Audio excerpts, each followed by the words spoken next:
هذا البلد. صدق الله العظيم. وقال نبينا محمد رسول الله صلى الله عليه وسلم: إن إبراهيم حرم مكة وإني أحرم المدينة مثل ما حرم إبراهيم مكة، أو كما قال عليه الصلاة والسلام. سبحانك لا علم لنا إلا ما علمتنا إنك أنت العليم الحكيم. رب اشرح لي صدري ويسر لي أمري واحلل عقدة من لساني يفقهوا قولي. رضينا بالله ربا وبالإسلام دينا وبسيدنا محمد رسول الله صلى الله عليه وسلم نبيا ورسولا وبشيخنا محي الدين عبد القادر الجيلاني قدس الله سره العزيز شيخا ومرشدا. الصلاة والسلام عليك يا سيدي يا رسول الله. خذ بيدي قلت حيلتي أدركني مرادي يا رسول الله يا شفيع المذنبين. اللهم صل وسلم وبارك عليه. புகழனைத்தும் ஏக வல்லோனாம் அல்லாஹ் ஒருவனுக்கே உரித்தாக. அவரின் சாந்தியும் சமாதானமும் மக்கத்து ராஜா மதீனத்து ரோஜா மன்னர் முஹம்மது முஸ்தபா ரசூலுல்லாஹி ஸல்லல்லாஹு அலைஹி வஸல்லம் அன்னவர்களின் மீதும் அன்னவர்களின் சத்திய வழியை சற்றும் சருகாமல் பின்பற்றிய சத்திய சஹாபாக்கள், தாபியீன்கள், தாபியீன்கள், நல்லவர்கள், நாதாக்கள், ஷுஹதாக்கள், குறிப்பாக ஜுமாவுடைய சபைக்கு முன்கூட்டியே வருகை தந்திருக்கும் நம் அனைவரின் மீதும் இன்னும் வருகை தர இருக்கும் அனைவரின் மீதும் அல்லாஹ்வின் சாந்தியும் சமாதானமும் என்றென்றும் வந்து சேரட்டுமாக. ஆமீன். புனிதமிக்க இந்த ஜுமாவுடைய நாளின் பொருட்டினால் அல்லாஹ் தஆலா இந்த உலகத்தில் வாழக்கூடிய அனைத்து விதமான முஸ்லிம்கள் முஃமின்களுடைய அனைத்து வாழ்க்கையும் பாதுகாப்பு நிறைந்ததாகவும் எதிரிகளுடைய சூழ்ச்சிகளிலிருந்து பாதுகாப்பு பெற்றதாகவும் மன நிம்மதியான வாழ்க்கையும் அல்லாஹ் தஆலா இந்த உலக முஸ்லிம்களுக்கு நசீபாக்கி தந்தல்வானாக. அதிலும் குறிப்பாக பலஸ்தீனிலே வாழக்கூடிய முஃமின்கள் அனைவருக்கும் அல்லாஹ் தஆலா அவனுடைய பாதுகாப்பையும் அவனுடைய உதவியையும் நல்கிடுவானாக என்ற நல்ல துஆவுடன் தொடங்குகின்றேன். சங்கைக்கும் மிகுந்த மேன்மைக்கும் உரிய அல்லாஹ் தஆலாவுடைய மேலான நல்லடியார்களே, நாம் இருக்கக்கூடிய இந்த ஜும்ஆ துல்காதா மாதத்துடைய 4வது ஜும்ஆவில் நாம் இருக்கிறோம். இந்த கால சூழ்நிலையை பொறுத்தவரையில் அரபு தேசத்துக்கு ஹஜ்ஜுக்காக வேண்டியும் உம்ராவுக்காக வேண்டியும் பயணப்படக்கூடிய முஸ்லிம்கள் அதிகமாக பயணம் மேற்கொள்ளக்கூடிய ஒரு காலத்தில் நாம் இருக்கிறோம். அதிலும் குறிப்பாக சொல்ல வேண்டும் என்றால் சிலர்கள் மக்காவிற்கு செல்லக்கூடியவர்களும் இருக்கிறார்கள், சிலர்கள் மதீனாவிற்கு சென்றுவிட்டு மக்காவிற்கு செல்லக்கூடியவர்களும் இருக்கிறார்கள். காரணம் என்னவென்று சொன்னால், கண்மணி நாயகம் முஹம்மது ரசூலுல்லாஹி ஸல்லல்லாஹு அலைஹி வஸல்லம் அவர்கள் மீது அவர்கள் வைத்திருக்கக்கூடிய அன்பு முதலில் ஜியாரத்தை முடித்துவிட்டு அடுத்ததாக நாம் ஹஜ்ஜை மேற்கொள்வோம், ஹஜ்ஜுடைய காலம் இருக்கிறது என்பதாக விளங்கி கொண்டு அதை அவர்கள் செய்து வருகிறார்கள். நாம் பார்க்க வேண்டிய விஷயம் என்னவென்று சொன்னால், மதீனா என்பது அதுவும் ஒரு ஹரம் தான். நாயகம் ஸல்லல்லாஹு அலைஹி வஸல்லம் அவர்கள் சொல்லுவார்கள், ஹரமை 2 ஹரம்கள் இருக்கிறது, அதில் ஒன்று மக்கா மற்றொன்று மதீனா. இந்த மதீனா என்கிற வார்த்தை இருக்கிறது, இந்த மதீனா என்கிற வார்த்தை குர்ஆனிலே 12 இடங்களில் இடம்பெற்று இருக்கிறது. அதிலும் குறிப்பாக சொல்ல வேண்டும் என்றால் மதீனத்துல் முனவ்வராவை குறிக்கக்கூடிய மதீனா என்கிற வார்த்தை 4 இடத்துல இருக்குது. மற்ற 8 இடத்துல இருக்கக்கூடியது முன்னால் இருந்த காலத்தில் மூசா அலைஹிஸ்ஸலாம் அவர்கள் வாழ்ந்த ஊருக்கும் மதீனான்னு சொல்லுவாங்க. அந்த வார்த்தைகள் இருக்கிறது. ஆக 4 இடங்களில் அல்லாஹ் தஆலா குர்ஆனில் மதீனாவை குறிக்கக்கூடிய ஒரு வார்த்தையை பயன்படுத்தி இருக்கிறான். அதே நேரத்தில் தௌராத்துடைய வேதத்தில் 40 இடங்களில் மதீனா என்கிற வார்த்தை இடம்பெற்றிருக்கிறது. இந்த மதீனா என்று நாம் எடுத்துக்கொண்டால் அந்த வார்த்தையை பொறுத்தவரையில், அந்த ஊரை பொறுத்தவரையில், நம்ம ஆரம்பத்தில் ஒரு விஷயத்தை சொல்லியிருந்தோம், எந்த ஊருக்கு அதிகமான பெயர்கள் இருக்கிறதோ, அதாவது நமக்கு செல்ல பிள்ளையா இருந்தால் பல பேர் வைப்போம்னு சொல்லியிருந்தோம். அதே மாதிரி எந்த ஊருக்கு அதிகமான பெயர்கள் இருக்கிறதோ அது அதனுடைய சிறப்பை காட்டுகிறது. அதே போன்று தான் மக்காவிற்கு மக்கா, பக்கா, உம்முல் குரா அப்படி பல பெயர்கள் வருகிறது. அதே மாதிரி மதீனாவுக்கும் பல பெயர்கள் இருக்கிறது. இன்னும் சொல்ல போனால் மதீனாவிற்கு இருக்கக்கூடிய பெயர்கள் அளவுக்கு எந்த ஊருக்கும் கிடையாது. பெயர்களுடைய கலையில் சம்பந்தப்பட்ட தேர்ச்சி பெற்ற ஒரு இமாம் ஷீராசி ரஹ்மத்துல்லாஹி அவர்கள் சொல்லுகிறார்கள், மதீனாவிற்கு மொத்தம் 30 பெயர்கள் இருக்கிறது.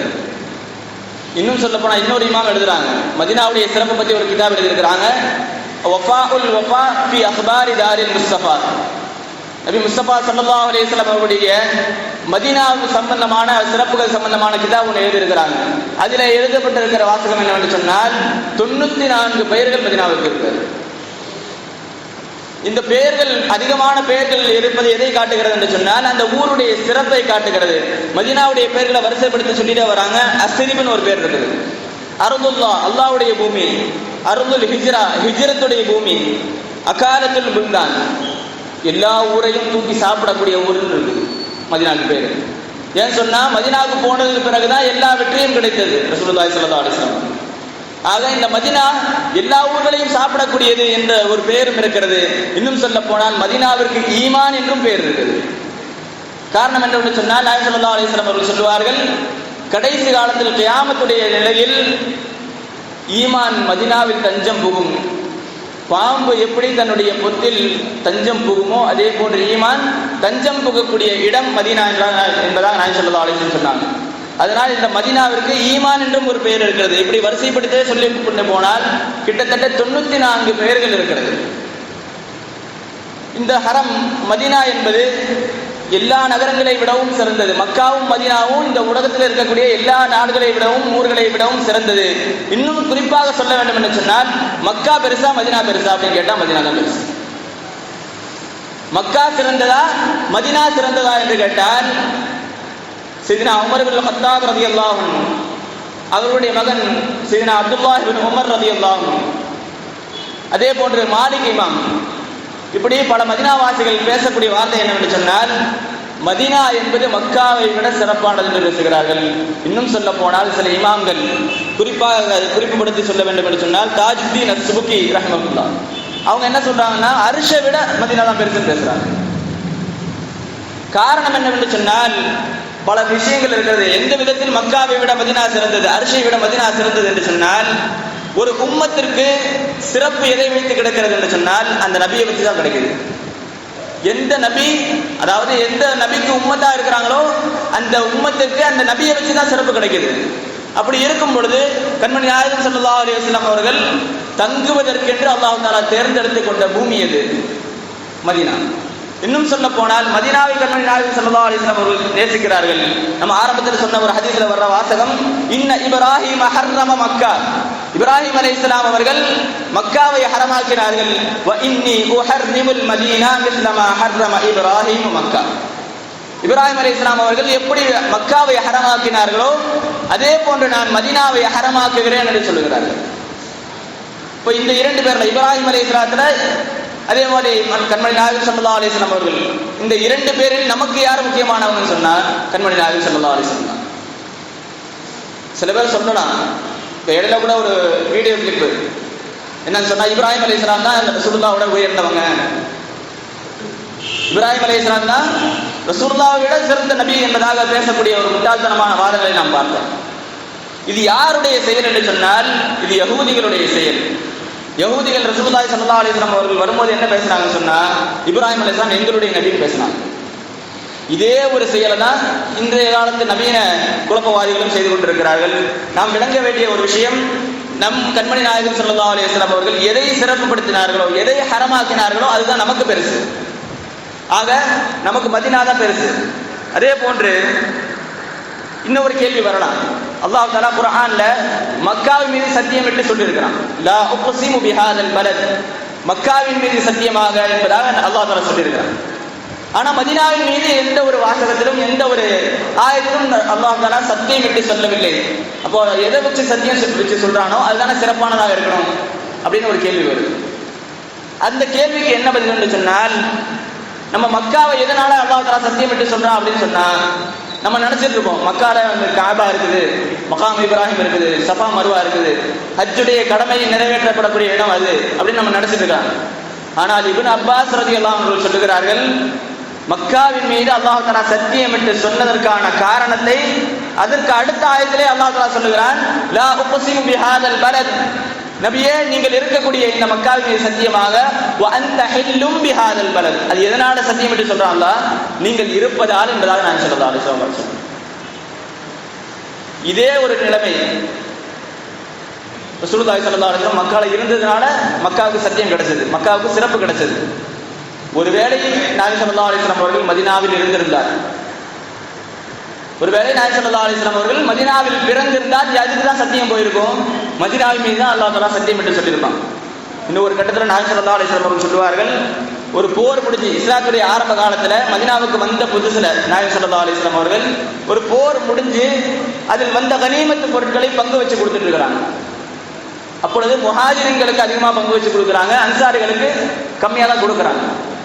இதை பார்த்த அன்சாரிகள் சிலர் என்ன சொன்னாங்க சொன்னா, அவங்க ஊர்க்காரங்களுக்கு அதிகமாக கொடுக்குறாங்க, நமக்கு கம்மியாக கொடுக்குறாங்கன்னு ஒரு பேசுவார். இப்படி பேசும் பொழுது நபி ஸல்லல்லாஹு அலைஹி வஸல்லம் அவர்கள் அந்த இடத்துல சொன்ன வார்த்தை, நான் இவங்களுக்கு கொடுத்ததற்கான காரணம் இவங்க ஏழ்மையில இருக்காங்கன்னு சொல்லி கொடுத்தேன், நான் உங்களை அவங்களை நேசிச்சு உங்களை நேசிக்காம இல்லை, லௌலல் ஹிஜ்ரத்து, ஹிஜ்ரத் என்ற ஒரு அமல் மட்டும் இல்லை என்று சொன்னால் லகுந்து மினல் அன்சார், நான் மதீனாவாசியா இருந்திருப்பேன் நபி ஸல்லல்லாஹு அலைஹி வஸல்லம்.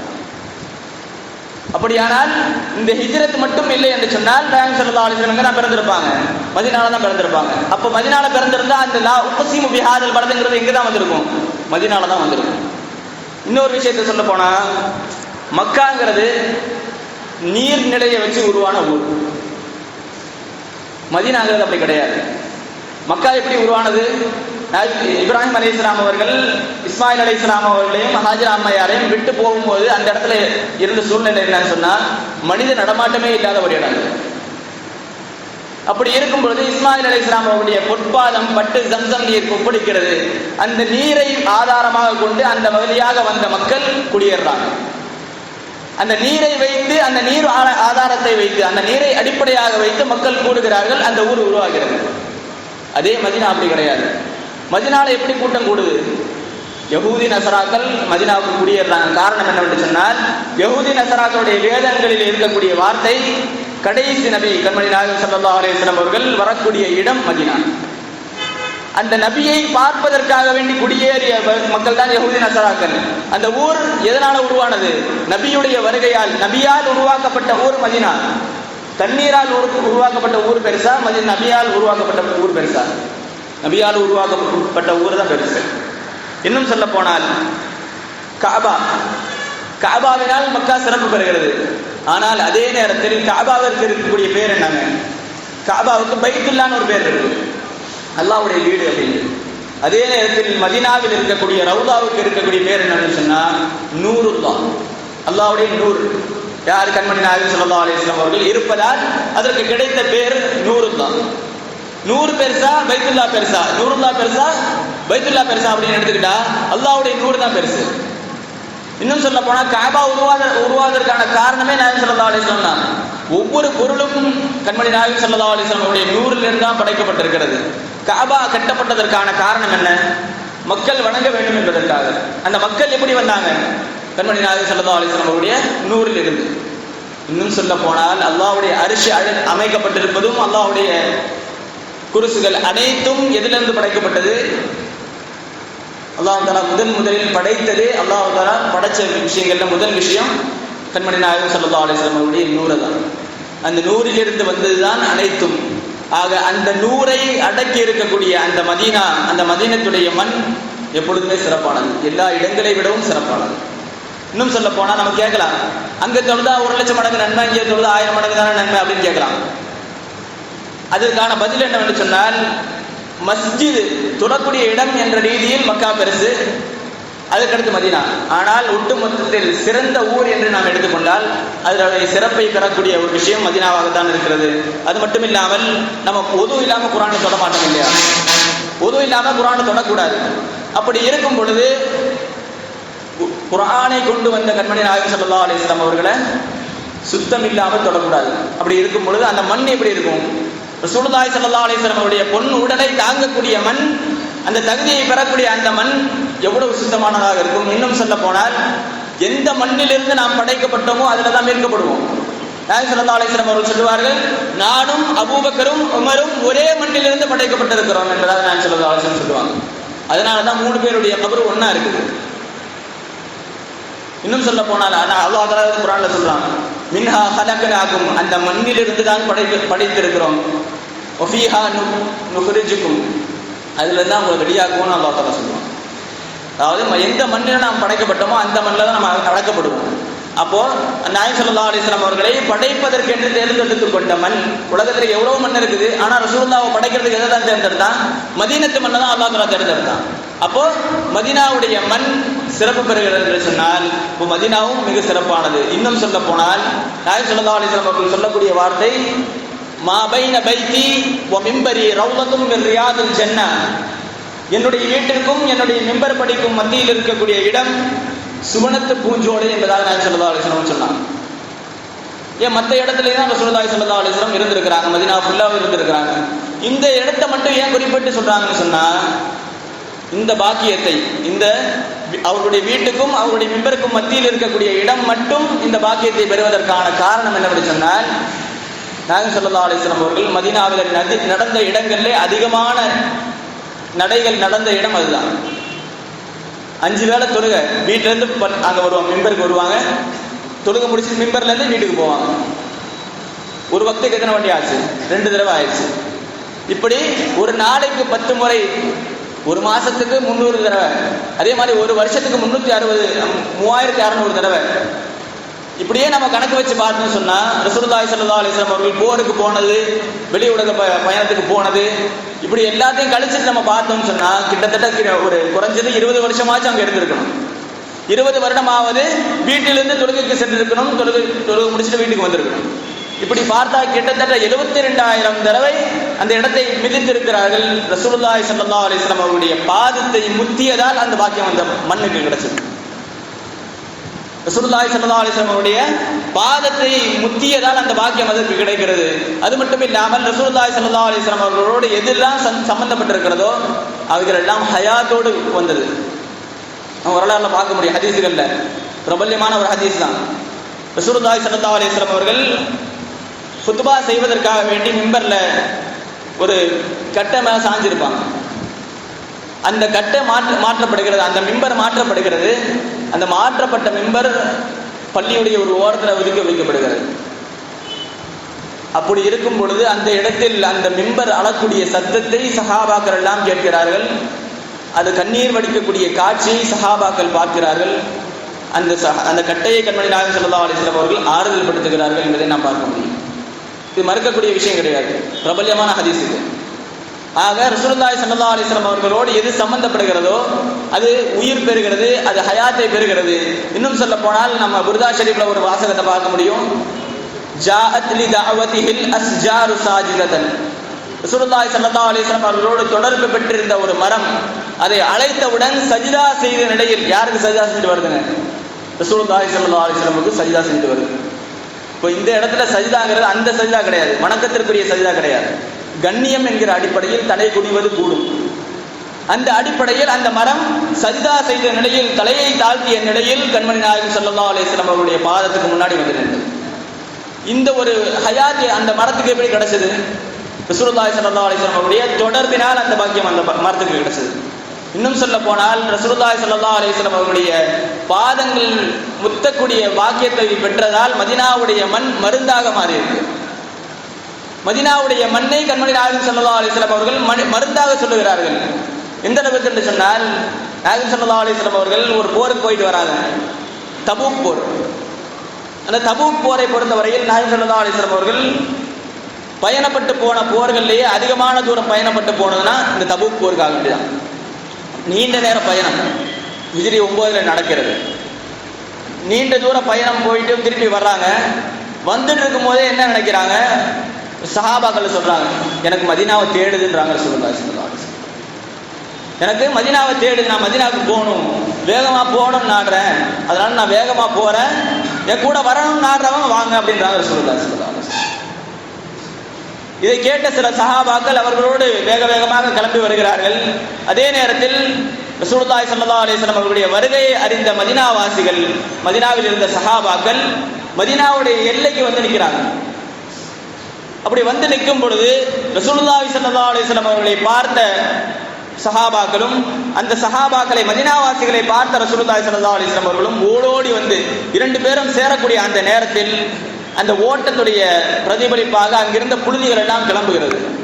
அப்படி புழுதி கிளம்பும் பொழுது அந்த இடத்தில் நடந்தது என்னவென்று சொன்னால், அங்கிருந்த சஹாபாக்கள் சில பேர் புழுதி மூக்கில் போய் ஏறிடக்கூடாதுன்னு சொல்லி மூக்க மூடுறாங்க.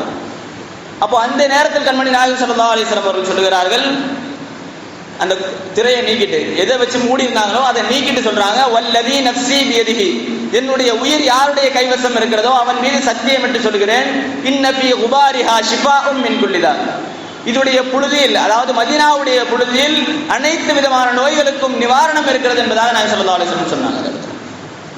அது மட்டும் இல்லை, பல நேரங்களில் கண்மணி நாயகம் ஸல்லல்லாஹு அலைஹி வஸல்லம் அவர்களிடத்தில் காய்ச்சலுக்காக வேண்டி வந்தாலும் சரி, காயத்திற்காக வேண்டி வந்தாலும் சரி, அந்த நேரத்தில் கண்மணி நாயகம் ஸல்லல்லாஹு அலைஹி வஸல்லம் அவர்கள் சிபாரிசு செய்யக்கூடிய மருந்து என்னவென்று சொன்னால் மதீனாவுடைய மண்ணு தான். மதீனாவுடைய மண்ணை தான் அதற்கு மருந்தாக சொல்லுவார்கள் நாயகம் ஸல்லல்லாஹு அலைஹி வஸல்லம் அவர்கள். ஒரு முறை பனுல் ஹாரிசா மதீனாவில் இருந்த ஒரு குடும்பத்தார், அந்த குடும்பத்தில் மொத்தமா எல்லாருக்குமே காய்ச்சல் வருது. எல்லாருக்கும் காய்ச்சல் வந்த பிறகு நாயகம் ஸல்லல்லாஹு அலைஹி வஸல்லம் வந்து கேட்குறாங்க, யார சொல்லலாம், எங்களுடைய குடும்பத்தில் இருக்கிற எல்லாருக்குமே காய்ச்சல் வந்துருச்சு, இதுக்கான மருந்து என்ன அப்படின்னு சொல்லி கேட்குறாங்க. அப்படி கேட்கும் பொழுது உங்களுடைய மதீனாவுடைய மண் என்ன ஆனதுன்னு கேட்குறாங்க ரசூலுல்லாஹ். மதீனாவுடைய மண்ணில் மருந்து இருக்கிறது, அதை நீங்கள் பயன்படுத்தவில்லையா என்பதாக நாயகம் ஸல்லல்லாஹு அலைஹி வஸல்லம் அவர்கள் கேட்கிறார்கள். அப்போ அந்த இடத்துல அந்த பனுல் ஹாரிசா கூட்டத்தார்கள் கேட்கிறார்கள், யார ரசூலுல்லாஹ், அதை நாங்கள் எப்படி பயன்படுத்துறது? காய்ச்சல் வந்து நம்ம மாத்திரை போடுறோம், அதனால அதே மாதிரி மண்ணை எப்படி பயன்படுத்த முடியும் அப்படின்னு சொல்லி ரசூலுல்லாஹி ஸல்லல்லாஹு அலைஹி வஸல்லம் இடத்துல கேட்கிறாங்க. அப்படி கேட்கும் பொழுது நாயகம் ஸல்லல்லாஹு அலைஹி வஸல்லம் அவர்கள் சொன்னார்கள், மதீனாவுடைய மண்ணை நீங்கள் எடுத்துக்கொள்ளுங்கள், அதில் தண்ணீரை கலந்து அதில் உங்களுடைய உமிழ்நீரை உமிழ்ந்து உங்களுடைய உடல் முழுக்க தேய்ச்சிக்கும். அப்படி தேய்க்கும் பொழுது என்ன சொல்லணும்னு சொன்னா, பிஸ்மில்லாஹி துர்பத்து அர்தினா வரீகி பஅதினா ஷிஃபாஉம் மின் ஸகீமினா பிஇذن ரப்பினா. இந்த 4 வாசகங்கள். பிஸ்மில்லாஹி துர்பத்து அர்தினா, யா அல்லாஹ் உன்னுடைய பெயரை கொண்டும் அதே போன்று இந்த மதீனாவுடைய மண்ணை கொண்டும், வரீகி பஅதினா எங்களுடைய எச்சிலுடைய பரக்கத்தை கொண்டும், முஃமினுடைய எச்சில ஷிஃபா இருக்குன்ற ரசூலுல்லாஹி ஸல்லல்லாஹு அலைஹி வஸல்லம் சொல்லியிருக்கிறாங்க. அதனால தான் நம்ம குடிக்கும் பொழுது வாய் வச்சு குடிக்கிறோம். ஒரு ஆள் வாய் வச்சு குடிச்சிட்டு கொடுத்தா அதே நம்ம வாய் வச்சு தான் குடிக்கணும், அதில் நம்ம எச்சி பார்க்கக்கூடாது. காரணம் என்னவென்று சொன்னால் நாயகம் ஸல்லல்லாஹு அலைஹி வஸல்லம் அவர்கள் சொல்லுவார்கள், உங்களுடைய முஃமினுடைய எச்சிலில் ஷிஃபா இருக்கிறது, நிவாரணம் இருக்கிறது என்பதாக நாயகம் ஸல்லல்லாஹு அலைஹி வஸல்லம் சொல்லியிருக்கிறாங்க. அப்போ அந்த வார்த்தையை பயன்படுத்துறாங்க, வரீகி பஅதினா ஷிஃபாஉல் லிஸகீமினா, அந்த எச்சிலும் அந்த மதீனாவுடைய மண்ணும் எங்களுக்கு ஷிஃபாவாக இருக்கிறது, பிஇذن ரப்பினா எங்களுடைய இறைவனுடைய அனுமதியை கொண்டு என்பதாக சொல்லிவிட்டு நீங்கள் மண்ணை எடுத்து, அந்த குழைக்கப்பட்ட மண்ணை எடுத்து நீங்க உடம்பு முழுக்க பூசிக்கோங்க, உங்களுக்கு ஷிஃபா கிடைக்கும் ரசூலுல்லாஹி ஸல்லல்லாஹு அலைஹி வஸல்லம் சொல்றாங்க. இதை செய்த அவர்கள் ஷிஃபாவை பெற்றார்கள் என்பது வரலாறு. அது மட்டும் இல்லாமல் காயங்களுக்கும் கண்மணி நாயகம் ஸல்லல்லாஹு அலைஹி வஸல்லம் அவர்கள் மதீனாவுடைய மண்ணை தான் ஷிஃபாவை சொல்லியிருக்கிறாங்க, மருந்தா சொல்லியிருக்கிறாங்க. ஒரு முறை ஒரு சஹாபி வருகிறார்கள், அவருடைய கையில் காயப்பட்டிருக்கிறது, நிறைய தடவை வந்துட்டு போறாங்க, ஷிஃபா ஆயிரம் சொல்றாங்க ரசூலுல்லாஹ், ஷிஃபா ஆகல. அப்படி இருக்கும் பொழுது நாயகம் ஸல்லல்லாஹு அலைஹி வஸல்லம் அவர்கள் கேட்கிறார்கள், இன்னும் ஷிஃபா ஆகலையான்னு கேட்கிறாங்க. இல்லை யார் ரசூலுல்லாஹ், ஷிஃபா கிடைக்கல. உடனே நாயகம் ஸல்லல்லாஹு அலைஹி வஸல்லம் அவர்கள் சொன்னாங்க, உங்களுடைய விரலை எடுத்து உங்களுடைய வாயில வைங்க. வாயில வச்சேன்னு சொன்னா எச்சி ஒட்டும் இல்லையா, எச்சு ஒட்டினதுக்கு பிறகு நாயகம் ஸல்லல்லாஹு அலைஹி வஸல்லம் சொல்லுகிறார்கள், அந்த விரலை எடுத்து மதீனாவுடைய மண்ணில் பூமியில வைங்க. பூமியில வச்சாச்சு, மீண்டும் எடுத்து எந்த இடத்துல காயம் இருக்குதோ அந்த இடத்துல வைங்க, வச்சுட்டு இப்ப மேல சொன்ன துஆவை நீங்க ஓதுங்கன்னு சொன்னாங்க ரசூலுல்லாஹி ஸல்லல்லாஹு அலைஹி வஸல்லம். இப்படி செய்ததால் அந்த ரோகிக்கும் அந்த காயப்பட்டவருக்கும் ஷிஃபா கிடைத்தது என்பதாக வரலாறு இருக்கிறது. இப்படி மதீனாவுடைய மண்ணுக்கே இந்த சிறப்பு இருக்கிறது சொன்னால், அங்கு இருக்கக்கூடிய மதீனாவுடைய நகரத்திற்கு எந்த அளவுக்கு சிறப்பு இருக்கும். அது மட்டும் இல்லாமல் அந்த இடத்துல நாம் செய்ய வேண்டிய விஷயங்கள்ல ஒண்ணு, கண்மணி நாயகம் ஸல்லல்லாஹு அலைஹி வஸல்லம் அவருடைய ஜியாரத். அந்த ஜியாரத் இருக்கிறது, அதாவது இப்போ ஜியாரத்னு சொன்னாவே கபர் வணங்கிகள், கபர் முட்டிகள், இப்படிதான் வார்த்தைகள் வருது. ஜியாரத்தினால நமக்கு என்ன பாக்கியங்கள் கிடைக்கிறது? ஒரு 3 விதமான நிகழ்வுகளை சொல்லி நான் நிறைவு செய்கிறேன். சையதுனா சுல்தான் ஆரிஃபின் சையத் அஹ்மத் கபீர் ரிஃபாஇ ரலியல்லாஹு தஆலா அவர்களுடைய வாழ்க்கையை பொறுத்தவரையில் ஒரு அற்புதமான வாழ்க்கை, ஒரு சூஃபி. அந்த வாழ்க்கையை வாழ்ந்து கொண்டிருப்பவர்களுக்கு கிடைத்த பாக்கியம் என்னவென்று சொன்னால், அல்லாஹ் தஆலாவை அறியக்கூடிய ஆற்றலை பெற்றார்கள். அதனால் அவர்களுக்கு கிடைத்த பாக்கியம் அடுத்த சொல்லக்கூடிய ஒரு சம்பவத்திலும் நமக்கு தெரிய வரும். அவங்க ஹஜ்ஜு செய்யணும்னு நாடுறாங்க, ஹஜ்ஜுக்கு புறப்பட வேண்டும் என்று நாடுகிறார்கள். அப்படி நாடும் பொழுது அவர்களோட ஒரு சின்ன பையன் இருக்கிறாங்க, இப்போ சின்ன வயசாக. அவங்க கேட்குறாங்க, நானும் கூட வரேன்னு சொல்லி கேட்குறாங்க. இல்லை வேணாம் அப்படின்றாங்க. எவ்வளோ வற்புறுத்தி கடைசியில் சரி வாங்க அப்படின்னு சொல்லி கூட்டிகிட்டு போகிறாங்க. அப்படி கூட்டிகிட்டு போகும் பொழுது ஹஜ்ஜுக்கு புறப்பட்டு போனவங்க கூட போனவங்க சொல்கிறாங்க, நாங்கள் அவர் கூட சேர்த்து போகும் பொழுது 50 எட்டுகள் தான் வச்சுருப்போம், 50 எட்டு தான் வச்சுருப்போம். நாங்கள் மக்கால் அனுப்பிக்கிறோம். எந்த அளவுக்கு கிடைச்சிருக்கு அவங்களுடைய பாக்கியம். 50 எட்டு தான் வைக்கிறோம், நாங்கள் மதீனாவை அடைச்சிட்டோம். எதனால கிடைக்குது? அவங்க ஆரிஃப் பில்லா, அவங்க வழி அவங்களுக்கு மட்டும் கிடைக்கல, அவங்களுடைய சுஹபத்தால் யாருக்கும் கிடைச்சிருக்குது? சின்ன பையனுக்கும் கிடைச்சிருக்கு. இதுதான் வழிமார்களுடைய சுஹபத். அவர்கள் சொல்லுகிறார்கள், 50 எட்டில் நாங்கள் மதீனா மக்காவை அடைந்து விட்டோம். அடைந்ததற்கு பிறகு சொல்லுகிறார்கள், எத்தனையோ பேர் கஷ்டப்பட்டு வராங்க, நம்ம இப்படி வர்றது முறை கிடையாது அப்படின்னு சொல்லி திருப்பி போறாங்க, ஊருக்கு திருப்பி போறாங்க. திருப்பி போயிட்டு எல்லாரும் எப்படி நடந்து வருவாங்களோ, எந்த வழியா வருவாங்களோ அதே வழியா வராங்க. இப்படி வந்தவர்கள் மக்கால ஹஜ்ஜை முடிச்சுட்டு மதீனாவுக்கு ஜியாரத்துக்கு போறாங்க. அப்படி ஜியாரத்துக்கு போயிருக்கும் பொழுது அந்த ஜியாரத்துடைய சபையில் வைத்து பெரும் அதாவது இப்ப கபரை பார்க்க முடியாம இருக்கு இல்லையா, ரசூலுல்லாஹ்வுடைய மக்பராவை பார்க்க முடியாம இருக்குது. ஆனா அந்த காலத்துல அப்படி கிடையாது, அடைப்பு எதுவுமே கிடையாது, ரசூலுல்லாஹ்வுடைய கபரை பார்க்க முடியும். அப்படி இருக்கும் பொழுது அந்த சபையில் ஆயிரக்கணக்கான மக்கள் கூட இருக்கிறார்கள். அதுல குறிப்பா சொல்லணும்னு சொன்னா அப்துல் காதிர் அல் ஜியலி ஜீலானின்னு சொல்றாங்க, முஹைதீன் அப்துல் காதிர் ஜீலானி பத்தி அவங்க சொல்றாங்க. அவங்க கிடையாது, அதே பேரை கொண்டு அப்துல் காதிர் அல் ஜியலி ரஹ்மஹுல்லாஹ் அவங்க இருந்தாங்க. இப்படி பெரிய பெரிய மகான்கள் எல்லாம் அந்த இடத்துல சங்கமிச்சிருக்கிறாங்க. அப்படி சங்கமித்து இருக்கும் பொழுது அந்த இடத்தில் ஒரு கவிதை படிக்கிறார்கள், ஒரு கவிதை படிக்கிறார்கள். அந்த கவிதை என்னவென்று சொன்னால், ஃபீ ஹாலத்தில் புஹ்தி ரூஹி குன்து உர்சிலுஹா, நான் தூரமாக இருக்கும் பொழுது என்னுடைய ரூஹை இங்கே அனுப்பிட்டு இருந்தேன் ஜியாரத்திற்காக வேண்டி. ஃபீ ஹாலத்தில் புஹ்தி ரூஹி குன்து உர்சிலுஹா தகப்பல் அர்த அன்னி வஹிய நாயிபதி. இந்த மதீனாவுடைய மண்ணை ரவுதாவை அந்த ரூஹ் முத்தி கொண்டிருந்தது என்பதாக சொல்லுகிறார்கள். இப்ப நம்ம ரவுதாவை போய் முத்தினா, கபரை போய் முத்தினா என்ன சொல்றாங்க? அது ஷிர்கு, அது சஜ்தா அப்படின்றாங்க. அது கிடையாது. அந்த கபரை ரசூலுல்லாஹி ஸல்லல்லாஹு அலைஹி வஸல்லம் உடைய ரவுதாவை அது முத்தி கொண்டிருந்தது. அதற்கு அடுத்ததாக ஒரு வாசகம், வஹாதிஹி தௌலத்துல் அஷ்பாஹி கத் ஹதரத், இது உடலோடு நான் வந்திருக்கக்கூடிய ஒரு பயணம். இது நாளைக்கு முன்னாடி நான் ரூஹை மட்டும் அனுப்பி வச்சுட்டு இருந்தேன், இப்போ உடலோடு நான் வந்திருக்கிறேன்.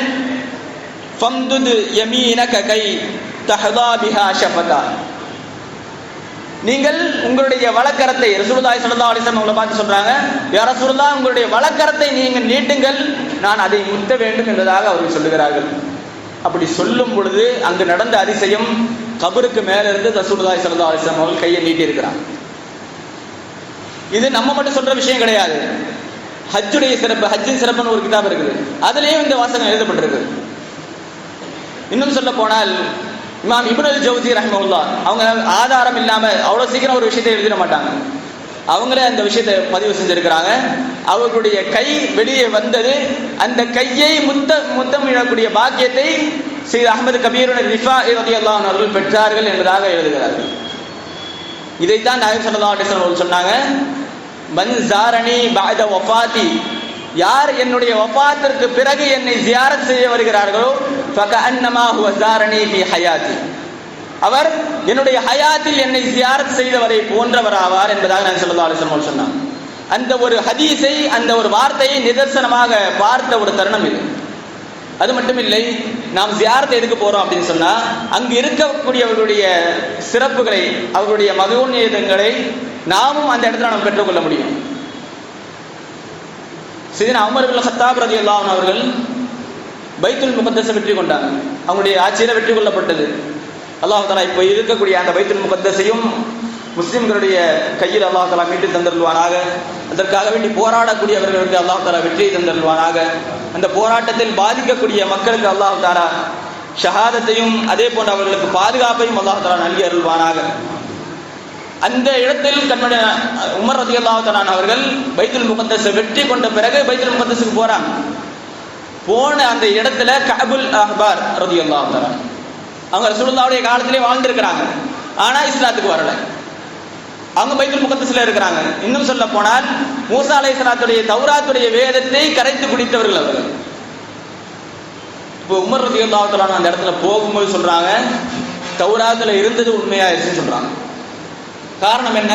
அப்ப அந்த இடத்துல சொல்றாங்க, உமர் ரலியல்லாஹு என்ன உண்மையாச்சுன்னு கேட்கறாங்க. உங்களை பத்தி தௌராத்துல இருக்கு, உமர் என்கிற பெயர் தௌராத்துல இடம்பெற்றிருக்காங்க. உமர் ரலியல்லாஹு கேட்கறாங்க. ஆமா, உமர் என்கிற பெயர் இடம்பெற்றிருக்கிறது. இப்ப அந்த இடத்துல வச்சு சொல்றாங்க, நான் இப்பொழுது இஸ்லாத்திற்கு வருகிறேன் என்று இஸ்லாத்தை ஏற்றுக்கொள்கிறார்கள். அப்படி இஸ்லாத்தை ஏற்றுக்கொண்ட பிறகு உமர் ரலியல்லாஹு தஆலா அவர்கள் சொல்லுகிறார்கள், யாரை பார்த்து? கஅபுல் அஹ்பார் ரலியல்லாஹு தஆலா அவர்களை பார்த்து சொல்லுகிறார்கள், ஹல் லக அன் தஸீர மஇ இலல் மதீனா, நீங்களும் எங்களோடு மதீனாவுக்கு வாருங்கள். ஃபனஸூர கபரன் நபி ஸல்லல்லாஹு அலைஹி வஸல்லம் ஃபதமத்தஅ பிஸியாரத்தி, நீங்கள் அவர்களை ஜியாரத்து செய்யுங்கள். கண்மணி நாயகம் ஸல்லல்லாஹு அலைஹி வஸல்லம் அவர்களை ஜியாரத்து செய்யுங்கள். அந்த ஜியாரத்தின் மூலமாக உங்களுக்கு வாழ்க்கையில் விமோச்சனம் கிடைக்கும். அதாவது விமோச்சனங்கிற வார்த்தை வேணா வேற விதமாக புழங்கப்பட்டிருக்கலாம். விமோச்சனம் என்கிற வார்த்தைக்கான அர்த்தம் வாழ்க்கையில் வெற்றி. அந்த வெற்றியை நீங்கள் அடைந்து கொள்வீர்கள் என்பதாக யார் சொல்றாங்க? உமர் இப்னு அல்-கத்தாப் ரலியல்லாஹு அன்ஹு சொல்றாங்க. அது எதனால கிடைக்குது? ஜியாரத்தின் மூலமாக, சாலிஹீன்களை ஜியாரத் செய்வதன் மூலமாக நமக்கு கிடைக்கக்கூடிய பாக்கியம். அல்லாஹ் தஆலா அவர்களை எந்த அளவுக்கு நேசித்தானோ அந்த நேசம் இவர்களை நேசிப்பதன் மூலமாகவும் நமக்கு கிடைக்கும் என்பது நமக்கு தெரிய வருகிறது. ஆக ஜியாரத் என்பது, அதிலும் குறிப்பாக கண்மணி நாயகம் ஸல்லல்லாஹு அலைஹி வஸல்லம் அவருடைய ஜியாரத் என்பது சாதாரண விஷயம் கிடையாது. அல்லாஹ் தஆலா அந்த ஜியாரத்தை நம் அனைவருக்கும் நசீபாக்கி தந்தருள்வானாக. குறிப்பாக சாலிஹீன்கள் அதே போன்று கண்மணி நாயகம் ஸல்லல்லாஹு அலைஹி வஸல்லம் அவருடைய ஜியாரத்தை அல்லாஹ் தஆலா நம் அனைவருக்கும் நசீபாக்கி தந்தருள்வானாக.